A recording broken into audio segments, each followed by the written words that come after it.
When disasters occur, people move to safe grounds. Depending on the type of disaster, people get trapped sometimes. Some lives are lost too. For people living with disabilities, it's multiple vulnerability, meeting exposure whenever disasters occur.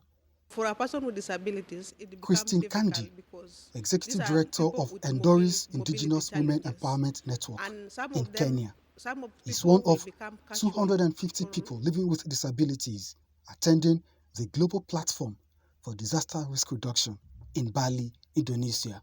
She is making a case for the community of people living with disabilities to be included in disaster risk reduction implementation programs, including governance, communication of early warning messages using channels that meet their information needs, and financing for resilience. So there is a lot of need to ensure that the state really have the necessary capacity so that they can bring in persons with disabilities, they can bring in indigenous communities from rural parts, they can bring in women, because at all the time, these are the group that has been left behind in many of the engagement.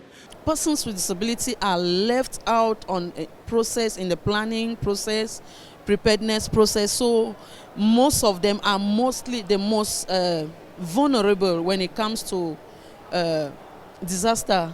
We are talking about the COVID-19 coupled with the crisis. While challenges abound in inclusive disaster risk reduction programs, there are examples of good practices worth learning from. And in Chile, we have some measures led by Onengiye, that is the National Office for Emergencies, that they deal with disabilities too. But we need more. We need more policies, we need more measures taken, we need more meaningful participation on it, and we need developing countries to help other countries in order to get funding. A common expectation from the Global Platform for Disaster Risk Reduction is for stakeholders to scale action in implementation.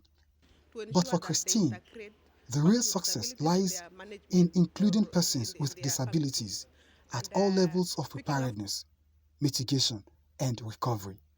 After all, our core target of disaster risk reduction is to ensure that no one is left behind. Onengiye, Fyneface, NT News.